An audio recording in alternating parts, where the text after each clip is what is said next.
Truk 10 roda alami kecelakaan tunggal di Jalan Tol Insinyur Sutami, Kota Makassar. Kecelakaan ini membuat sopir alami luka serius.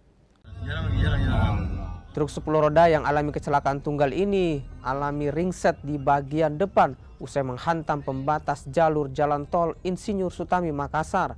Truk yang dikemudikan Muhammad Said ini alami kecelakaan usai hilang kendali. Sang sopir langsung dilarikan ke rumah sakit Sayang Rakyat usai alami patah pada bagian tangan dan juga kaki. Untuk saat ini, kasus kecelakaan tersebut masih ditangani oleh petugas unit Laka Lantas Polrestabes Kota Makassar.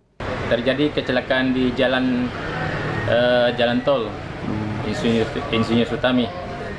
Kalau itu yang itu laka tunggal atau melibatkan beberapa kendaraan, Pak? Jadi untuk lakanya kemarin Remban 10 bergerak dari utara ke selatan, diduga hilang kendali, akhirnya menabrak pulau jalan dan tiang lampu di Jalan Insinyur Sutami.